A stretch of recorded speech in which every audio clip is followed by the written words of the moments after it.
O mais importante é o que não está sendo dito. É o ato que não revela as suas entrelinhas. E qual é esse ato? A situação que Lula está enfrentando é um processo o mais rápido de toda a justiça brasileira desde 1500. Claro, a justiça não veio em 1500, mas quando os órgãos de justiça no Brasil foram criados até hoje, este é o processo mais rápido que já existiu. É o mais rápido da quarta região. Os demais são todos lentos, muito longos. Esse foi rápido, espantosamente rápido. E isso me faz lembrar de uma situação que é de 1989.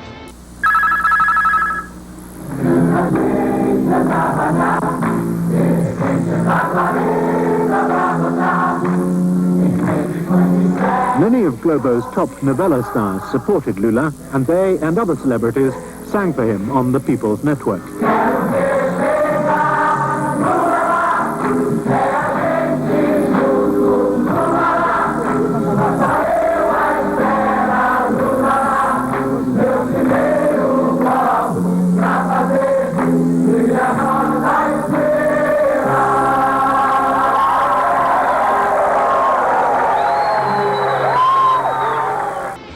Quando estávamos em um processo eleitoral, onde de um lado estava Luiz Inácio Lula da Silva. No ar uma estação de TV diferente. Por que não podem? Exatamente porque o sistema que predomina nesse país é um sistema capitalista arcaico, aonde meia dúzia pode tudo e a maioria não pode nada. 1975. Lula se candidatava a presidente do Sindicato dos Metalúrgicos. E do outro lado, uma parte numerosa, significativa no Brasil, não tinha candidato. Aqueles que eram contrários a Lula, ao PT e seus aliados, não possuíam candidato. E todos eles se organizaram e se juntaram com Collor de Mello. E onde estava Collor? No Rio de Janeiro, dando uma festa de Marajá para 5.000 convidados. Era a festa de seu casamento com Lilibet Monteiro de Carvalho, filha de um milionário, sócio de Roberto Marinho. Aqui você vê a verdade na TV. E nós sabemos que essa eleição é notória, inclusive assumida pela Rede Globo, teve um fato que determinou a vitória de Collor, que foi a edição de uma parte da discussão, do debate entre Collor e Lula. Collor e Lula foram para o segundo turno. 2 debates foram transmitidos para todo o país. Lula claramente venceu o primeiro. 3 dias antes da votação, houve um segundo debate. No dia seguinte, o Jornal Nacional editou e transmitiu um resumo editado de 6 minutos, assistido por 64% da audiência. Foi especialmente montado para deter Lula e eleger Collor. Sabemos perfeitamente bem que a nossa... Few doubt that Lula lost the second debate. He was unsettled and had been through a grueling and vicious campaign full of personal smears. Em função não de méritos pessoais, mas em função da competência de uma categoria profissional, em função da competência de milhares de brasileiros, em função da competência dos partidos com que eu me orgulho de estar aliado, eu estou hoje disputando a Presidência da República para ganhar a eleição dia 17. Eu gostaria de... In the summary, Collor was forceful. He had all the good lines, as well as 1 minute and 10 seconds more than Lula. No dia 17 nós vamos dar um não definitivo à bagunça baderna, ao caos, à intolerância, à intransigência, ao totalitarismo, à bandeira vermelha. Vamos dar sim a nossa bandeira, essa que está aqui, a bandeira do Brasil, a bandeira verde, amarela, azul e branca. E quem venceu o debate? Depois do resumo, o Jornal Nacional apresentou os resultados de uma pesquisa telefônica sobre o debate feita pela agência responsável pela construção da imagem eleitoral de Collor. As perguntas eram vagas. Collor venceu Lula em todos os sentidos. Não foi perguntado em quem as pessoas entrevistadas iriam votar. Collor teve 45% das respostas e Lula 34,1%. O mais preparado para governar. Collor, 48%. Lula, 30%.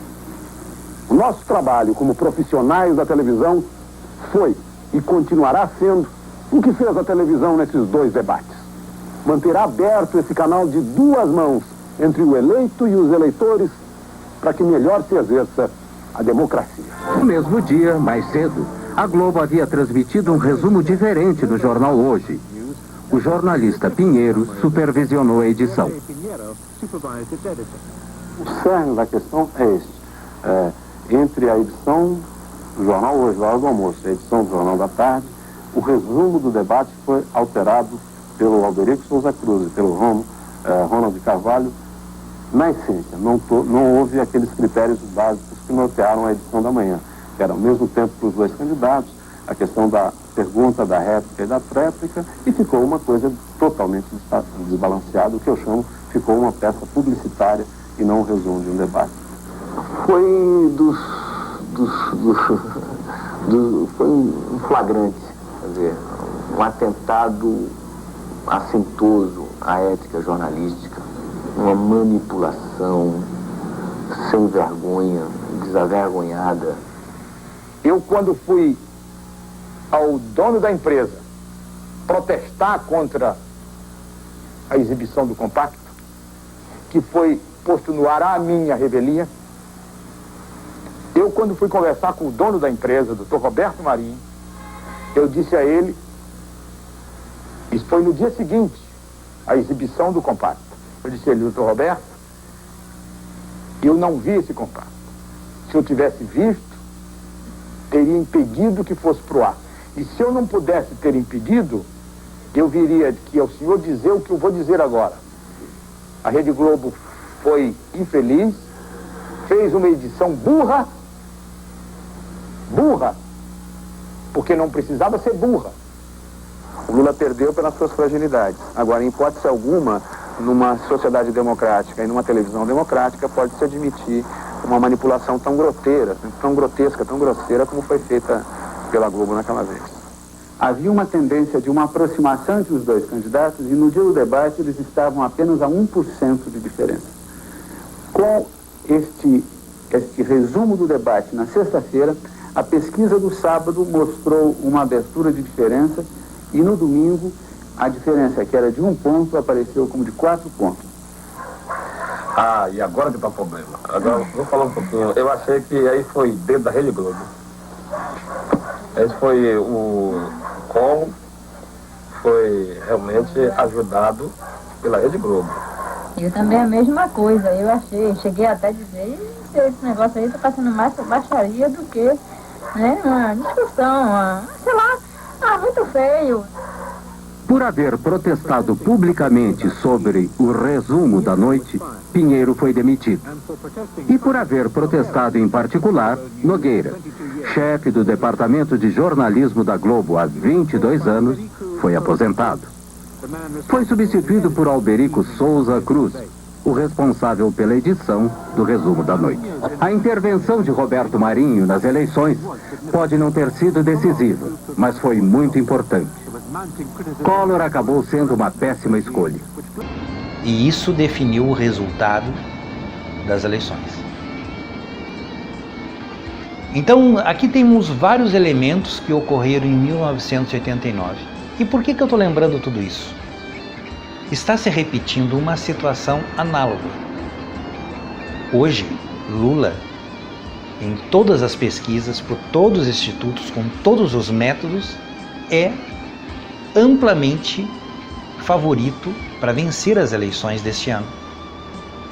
E o outro lado, uma parte significativa, numerosa da sociedade não possui candidato. Vejam que a situação é similar. Então só há duas formas de barrar Lula. Uma delas é matá-lo. Mas veja, nós não temos a tradição norte-americana que elimina os seus problemas com a bala.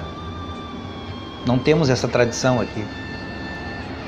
E então está se construindo, e este é o subtexto de toda esta movimentação política, a eliminação de Lula, deixando ele fora do processo eleitoral.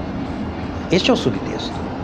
Por que eliminar ele do processo eleitoral quando a população, na realidade, escolhe pessoas do tipo Tiririca, escolhe Danley, jogador de futebol, escolhe outro jogador de futebol como Romário, talvez escolha Ronaldinho Gaúcho se for candidato?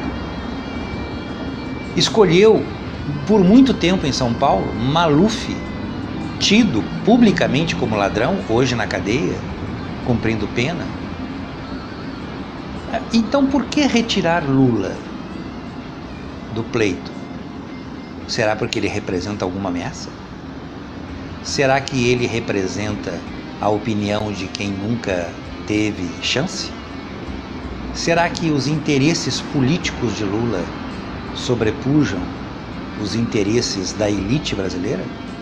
É isto que não está sendo dito, obviamente, pela Justiça, tampouco pelo Poder Executivo, ou sequer pelo Poder Legislativo.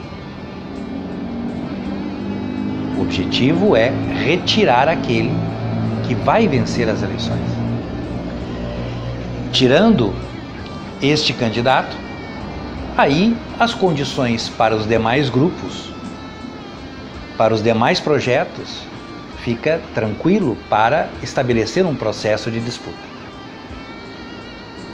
É lamentável, mas este é o subtexto. Será?